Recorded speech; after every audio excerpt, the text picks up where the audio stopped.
ओम नमो नारायण। ओम नमो भगवते वासुदेवाय।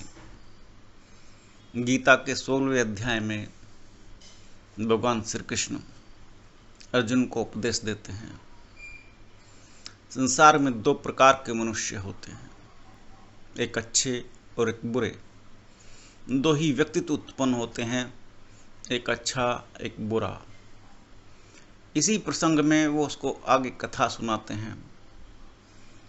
एक ऋषि गंगा स्नान करने के लिए गए। उनका नियमित समय था सुबह का ब्रह्म मुहूर्त का, और जब वो नहाने लगे तो उन्होंने पैर पर कुछ सरसराहट महसूस की। अपने पैर को छुआ तो पानी में से निकाल करके देखा तो एक बिच्छू उनके पैर पर चिपटने की कोशिश कर रहा था। ऋषि जी ने उस बिच्छू को अपने हाथ में लिया। इतने में उसने उनको काट खाया, डंक मार दिया। ऋषि बड़े सहनशील थे। उन्होंने हाथ में झंझनाहट तो हुई, बिच्छू नीचे गिर गया। उन्होंने पानी से उसको निकाल करके पृथ्वी पर फेंकना चाहा। जैसे दोबारा उठाया वो फिर उनको काट लेता है, और ये प्रसंग काफी देर तक चला और उनके हाथ में काफी पीड़ा उत्पन्न हो गई। लेकिन ऋषि जी ने अपना साहस नहीं छोड़ा और अंत समय तक उसको निकाल करके बाहर करके पानी से बाहर करके ही दम लिया। तो शिष्यों ने देखा कि गुरुदेव सहनशीलता के आधार पर एक दुर्लभ कार्य को करने लगे हुए हैं। जो बिच्छू है वो अपने स्वभाव से बाज नहीं आ रहा, और सहनशीलता के आधार पर ऋषिदेव गुरुदेव भी अपनी हार मानने को तैयार नहीं है। हे अर्जुन, ये दो व्यक्तित्व, एक बिच्छू और एक ऋषि का व्यक्तित्व, ये आज युद्ध भूमि में, रण भूमि में आमने सामने खड़ा है। वो बिच्छू एक बुरा व्यक्तित्व दुर्योधन के रूप में तुम्हारे सामने खड़ा है, और तुम सहनशीलता के आधार पर ये कहते हो कि मुझे किसी भी भूमि की आवश्यकता नहीं है, किसी भी प्रतिशोध की आवश्यकता नहीं है, और तुम अपनी सहनशीलता के आधार पर रणभूमि को छोड़ने के लिए भी तैयार हो। जबकि तुम ये नहीं जानते कि तुम्हारा व्यक्तित्व अलग है और दुर्योधन का व्यक्तित्व अलग है। वो अपने व्यक्तित्व के आधार पर तुम्हें जीवित भी नहीं रहने देगा, और तुम स्वभाव से भले कितने सहनशील, क्षमाशील और दयालु बन जाओ, लेकिन दुर्योधन का जो व्यक्तित्व है, जो स्वभाव है, वह नहीं बदलने वाला। ये दो व्यक्तित्व होते हैं, और ये दो व्यक्तित्व आज मैंने तुमसे कहे। और व्यक्तित्व की परिभाषा इतनी बड़ी है कि त्रिगुण भिन्न से ही उत्पन्न होती है। सत्य, रज और तम, इन तीनों से ही उत्पन्न होती है। व्यक्तित्व मनुष्य का सबसे बड़ा धन है। भौतिक संपत्ति के उलट व्यक्तित्व रूपी संपत्ति को कोई चुरा नहीं सकता, छीन नहीं सकता। इस संपत्ति से व्यक्ति की पद प्रतिष्ठा, मान और आदर में वृद्धि होती है। जब मनुष्य का कार्य, सात्विक सोच, सुंदर और चिंतन उत्कृष्ट होता, तभी वे व्यक्तित्व का धनी गिना जाता है। दुर्योधन के व्यक्तित्व को व्यक्तित्व में नहीं रखा जा सकता, लेकिन तुम्हारे व्यक्तित्व को व्यक्तित्व में रख करके संसार में तुम्हारा जो नाम अमर होगा, तुम्हारे गुणों का व्याख्यान होगा। कोई भी मनुष्य अपने पुत्र का नाम दुर्योधन नहीं रखेगा, जबकि अनेकों अर्जुन अभी भविष्य में पैदा होंगे जिनका नाम होगा, लेकिन कर्म और संस्कार से वो अर्जुन नहीं होंगे। आगे प्रभु कहते हैं, व्यक्तित्व का निर्माण जीवन में भाग्योदय का प्रतीक है। जब जन्म जन्मांतर के पुण्य फलित होते हैं, तभी भाग्योदय होता है, भाग्य का उदय होता है। सूर्य के उदय से बाहरी संसार प्रकाशित होता है, जबकि भाग्योदय से व्यक्ति के अंदर और बाहर सत्य का प्रकाश व्याप्त होता है। जो उसके लोक और परलोक को सिद्ध करता है। व्यक्तित्व की छाप, छवि, स्वभाव और आचरण ही घर, परिवार, समाज और राष्ट्र के जीवन को सुंदर बनाने का प्रेरणा स्रोत बनते हैं। एक सुंदर व्यक्तित्व का निर्माण असाधारण कार्य है। एक ऊंची इमारत के निर्माण के लिए उसकी नींव मजबूत होनी चाहिए। बालू पर एक सुंदर व्यक्तित्व निर्मित नहीं किया जा सकता। एक शानदार इमारत, भवन निर्मित नहीं हो सकता। भोजन, वस्त्र और आवास मनुष्य की प्रमुख आवश्यकताएं हैं। इन्हें पूर्ण करके जीवन की सुरक्षा होती है।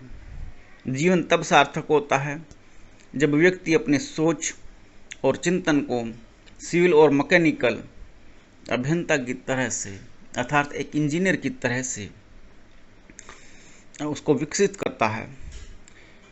तभी सद्गुणों का बहुमंजिला भवन व्यक्ति में खड़ा होता है। यदि व्यक्ति के अंदर खोट है तो उसका व्यक्तित्व संवरता नहीं। खोट को हटाना सरल नहीं है। इसके लिए निरंतर गलतियों, दुर्गुणों और बुरी आदतों को सुधारने का प्रयास आवश्यक है। ईश्वर की शरणागति में भजन, पूजन, चिंतन और वंदन करना पड़ता है। बुराइयों को हटाना और अच्छाइयों को अपनाना सुंदर व्यक्तित्व के निर्माण का आधार है। सुंदर व्यक्तित्व ही सुख, शांति, सृजन, उत्थान, सुरक्षा, उन्नति, मुक्ति और ईश्वर प्राप्ति का मूल आधार है। हे अर्जुन, तुम्हारे अंदर ये समस्त सद्गुण विद्यमान हैं, लेकिन केवल इसी के आधार पर तुम क्षमाशील हो जाओ और तुम अपने अधिकार को भी प्राप्त न कर सको तो लोग तुम्हें कायर कहेंगे, क्योंकि तुम्हारा व्यक्तित्व अलग है।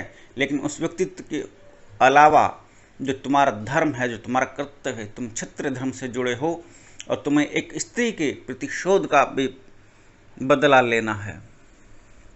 स्त्री के हृदय में जिसने अभी तक केश नहीं बांधे हैं, उसके हृदय की धधकती ज्वाला वो तुम्हें तब भी शांत नहीं रहने देगी, भले तुम युद्ध ना करो। तुम उस प्रतिशोध को भूल गए हो। तुम्हारे अंदर सतोगुण जुर से ज़्यादा विद्यमान उत्पन्न हो गया है, क्योंकि मैं तुम्हारे साथ सदैव रहता हूँ। इसलिए हे अर्जुन, इस समय पर तुम्हें अपने क्रोध रूपी उस तमस की आवश्यकता है, जिससे कि जैसे लोहा लोहे को काटता है, वैसे ही तुम उस दुर्गुण को काट सको। अर्थात सामने जो व्यक्तित्व खड़ा है, वो दुर्योधन रूपी व्यक्तित्व, तुम उसको समूल रूप से नष्ट कर सको। भगवान बोले, भय का सर्वथा अभाव, अंतःकरण की पूर्ण निर्मलता, तत्व ज्ञान के लिए ध्यान योग में निरंतर दृढ़ स्थिति और सात्विक दान, इंद्रियों का दमन, भगवान, देवता और गुरुजनों की पूजा तथा अग्निहोत्र आदि उत्तम कर्मों का आचरण एवं वेद शास्त्रों का पठन पाठन और भगवान के नाम और गुणों का कीर्तन, स्वधर्म पालन के लिए कष्ट सहन और शरीर तथा इंद्रियों के सहित अंतःकरण की सरलता, मन, वाणी और शरीर से किसी प्रकार भी किसी को कष्ट न देना, यथार्थ और प्रिय भाषण, अपना अपकार करने वाले पर भी क्रोध न होना, कर्मों में कर्तापन के अभिमान का त्याग, अंतःकरण की उपरति और चित्त की चंचलता का अभाव, किसी की भी निंदा आदि न करना, सबभूत प्राणियों में हेतु रहित दया, इंद्रियों का विषयों के साथ संयोग होने पर भी उनमें आसक्ति का न होना, कोमलता, लोक और शास्त्र से विरुद्ध आचरण में लज्जा और व्यर्थ चेष्टाओं का अभाव, तेज, क्षमा, धैर्य, बाहर की शुद्धि एवं किसी में भी शत्रुता का भाव न होना और अपने में पूज्यता के अभिमान का भाव, ये सब तो हे अर्जुन देवी संपदा को लेकर उत्पन्न हुए पुरुष के लक्षण हैं और ये सभी तुम्हारे अंदर विद्यमान हैं। इसलिए तुम सतोगुण से परिपूर्ण रहते हो और सहनशीलता की मूर्ति हो। हे पार्थ, दंभ, घमंड और अभिमान तथा क्रोध, कठोरता और अज्ञान भी ये सब आसुरी संपदा को लेकर उत्पन्न हुए पुरुष के लक्षण हैं। जो तुम्हारे सामने सेना खड़ी है, वहाँ तुमको ये सब आसुरी संपदा से सुसज्जित समस्त भद्रगण अभद्रगण तुम्हें वहाँ दिखलाई देंगे। भद्रगणों में तुम्हारे सामने जो आसुरी संपदा के सहायक बन गए हैं, भीष्म पितामह, उनको भी आप देखो। दैवी संपदा मुक्ति के लिए और आसुरी संपदा बंधन के लिए मानी गई है। इसलिए हे अर्जुन, तू शोक मत कर, क्योंकि तू देवी संपदा को लेकर उत्पन्न हुआ है। हे अर्जुन, इस लोक में भूतों की सृष्टि यानी मनुष्य समुदाय दो ही प्रकार का है, एक तो देवी प्रकृति वाला और दूसरा आसुरी प्रकृति वाला। और आप आज वर्तमान में ये प्रक्रिया देख सकते हैं। पूरे संसार में दो ध्रुवीय दृष्टिकोण बने हुए हैं, एक उत्तरी ध्रुव और एक दक्षिणी ध्रुव की बात कही जाती है, वामपंथी विचारधारा और दूसरी दक्षिणावर्ती विचारधारा, और ये पूरे संसार में ही है। इनमें से एक को देवी प्रकृति से मान सकते हैं, जिनकी सहनशीलता ज़्यादा है। उनमें पलायन करने वाले अर्जुन जैसे वीर पलायन करने वाले, जिनके अंदर क्षमाशीलता जो से ज़्यादा है, और जो क्षमाशीलता के कारण कायर बने हुए हैं, उनमें हिंदू धर्म के वंशजों को रखा जा सकता है, क्योंकि पलायन वही कर रहे हैं। वो लड़ नहीं रहे हैं, उनको सत्य मार्ग प्राप्त नहीं हो रहा कि समय समय पर तमस की भी आवश्यकता होती है, उस क्रोध की भी आवश्यकता होती है, और प्रतिशोध को लेने की भी आवश्यकता होती है। ये बात भगवान श्री कृष्ण अर्जुन को बार बार समझाते हैं। आज पूरा संसार दो प्रकृतियों में बटा हुआ है, एक आसुरी प्रकृति और देवी प्रकृति। और उस समय पर भी ये संसार बटा हुआ था जब प्रभु ने अपने उपदेश कहे। प्रभु कहते हैं, उनमें से देवी प्रकृति वाला तो विस्तार पूर्वक कहा गया, अब तू आसुरी प्रकृति वाले मनुष्य समुदाय को भी विस्तार पूर्वक मुझसे सुन। आसुर स्वभाव वाले मनुष्य प्रवृत्ति और निवृत्ति इन दोनों को नहीं जानते, इसलिए उनमें न तो बाहर की शुद्धि है, न श्रेष्ठ आचरण, न ही सत्य भाषण। और आप इस बात को आज देखते हैं कि जो 4-4 साल की बच्चियों के साथ बलात्कार करते हैं, वो सीधे सीधे आसुरी संपदा के स्वामी हैं, और ऐसे दुष्टों का वध किया जाना आवश्यक है। वे आसुरी प्रकृति वाले मनुष्य कहा करते हैं कि जगत आश्रय रहित, सर्वथा असत्य और बिना ईश्वर के है, और अपने आप केवल स्त्री पुरुष के संयोग से उत्पन्न हुआ है। और आप इस बात को पूरी तरह से उन आसुरी प्रकृति वाले जो छोटी छोटी बच्चियों के साथ बार बार रेप करते हैं और अदालत से छूट जाते हैं, उनका यही कथन है। भगवान श्री कृष्ण का कथन बिल्कुल सत्य सटीक उनके ऊपर लागू होता है कि वे आसुरी प्रकृति वाले मनुष्य कहा करते हैं कि जगत आश्रय रहित है, सर्वथा असत्य और बिना ईश्वर के। वो भगवान को नहीं मानते, बिना ईश्वर के, अपने आप केवल स्त्री पुरुष के संयोग से उत्पन्न है, अतएव केवल काम ही इसका कारण है और इसके सिवा क्या है। तो उनके अंदर आसुरी संपदा इतनी मात्रा में, भरपूर मात्रा में विद्यमान रहती है कि उनकी यहाँ एक स्त्री वो किसी के लिए भी एक ऑब्जेक्ट के रूप में काम करती है। वो सिवाय काम के अलावा किसी को भी नहीं सोचते। उनके यहाँ हलाला भी चलता है, जबकि हमारे यहाँ हिंदू धर्म में स्त्री पूजनीय है, वंदनीय है। ये देवी संपदा की प्रकृति वाले पुरुषों के लिए है, लेकिन आसुरी संपदा की प्रकृति वालों के लिए केवल और केवल काम ही इसका मूल कारण है। ये गीता में कहा गया है। आप आसुरी संपदा के स्वामियों को आप वर्तमान में भी देख सकते हैं, और उस समय भी आप देखते थे जब भगवान श्री कृष्ण अर्जुन को उपदेश दे रहे हैं। उनका कथन है, हे देवी पुरुषों, अपने अंदर से उस क्रोध को, उस प्रतिशोध को जागृत करो जो आसुरी संपदा के स्वामी बन बैठे हैं, और जिनका मूल कारण सिर्फ काम ही है, और उनका वध आवश्यक है। ये गीता कहती है। इस मिथ्या ज्ञान को अवलंबन करके जिनका स्वभाव नष्ट हो गया है तथा जिनकी बुद्धि मंद है, वे सबका अपकार करने वाले क्रूर कर्मी मनुष्य केवल जगत के नाश के लिए ही समर्थ होते हैं। विदंभ, मान और मद से युक्त मनुष्य किसी प्रकार भी पूर्ण न होने वाली कामनाओं का आश्रय लेकर अज्ञान से मिथ्या सिद्धांतों को ग्रहण करके और भ्रष्ट आचरणों को धारण करके संसार में विचरते हैं, तथा वे मृत्यु पर्यंत रहने वाली असंख्य चिंताओं का आश्रय लेने वाले, विषय भोगों के भोगने में तत्पर रहने वाले। इतना ही सुख है इस प्रकार मानने वाले होते हैं। आपने एक संसार में बात सुनी होगी, एक सिद्धांत आता है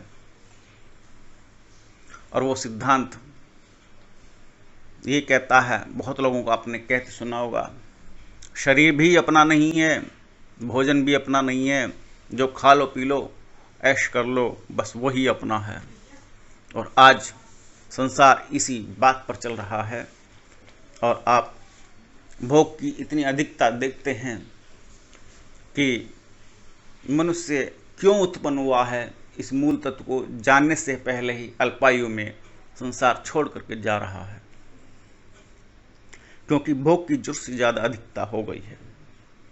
आगे प्रभु कहते हैं, वे आशा की सैकड़ों फांसियों से बंधे हुए मनुष्य काम क्रोध के प्राण होकर विषय भोगों के लिए अन्यायपूर्वक धन आदि पदार्थों का संग्रह करने की चेष्टा करते हैं।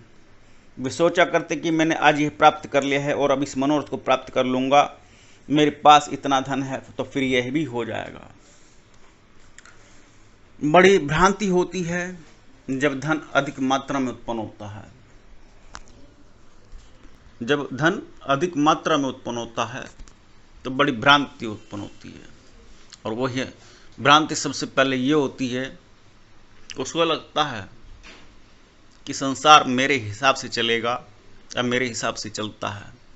वो काल के बलवान होने की, समय के बलवान होने की सत्ता को भूल जाता है।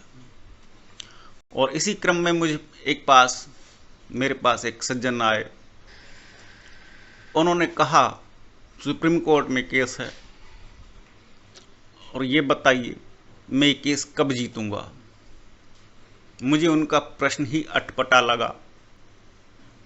मैंने कहा आपने सीधे ये कहा कि मैं कब जीतूंगा, आपने ये नहीं कहा कि अदालत का निर्णय क्या होगा।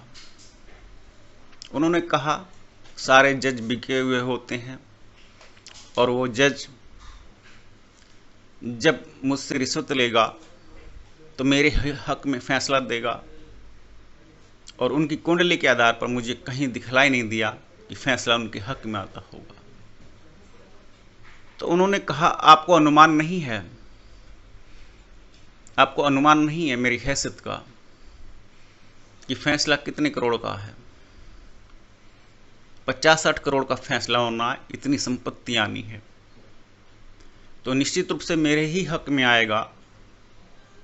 बस आप मुझे समय बतला दीजिए कब आएगा। जबकि कुंडली कहीं से कहीं तक भी उनके हक में यह फैसला नहीं दे रही थी। मैंने कहा जब यह निर्णय आना ही नहीं है तो ऐसे निर्णय के लिए समय की बात क्या करूं। तो ये बड़ी भ्रांति उत्पन्न होती है संसार जगत में जब धन की मात्रा अधिक उत्पन्न हो जाती है कि काल उनके हिसाब से चलेगा, जबकि काल के हिसाब से ही उनको, समय के हिसाब से ही उनको धन संपत्ति की प्राप्ति हुई है। ये मन का भ्रम उनको धन उत्पन्न कर देता है। तो यहाँ प्रभु यही बात कहते हैं, ऐसे में जो ओवर कॉन्फिडेंस हो जाते हैं, वे सैकड़ों आशा की फांसियों में बंधे हुए मनुष्य काम क्रोध के प्राण हो करके विषय भोगों को भोगने के लिए अन्यायपूर्वक धन की मात्रा और बढ़ा लेते हैं। ये श्री रामचरितमानस की पंक्ति है। प्रत्येक लाभ पर लोभ बढ़ जाता है, प्रत्येक लाभ पर लोभ बढ़ जाता है और वो उसके शिकार हो जाते हैं। तब उनको लगता है कि मैंने आज ये किया, मैंने आज ये किया, जबकि सत्ता जो ईश्वर का स्वरूप है समय, उसको भूल जाते हैं। आज के लिए इतना ही। नमस्कार।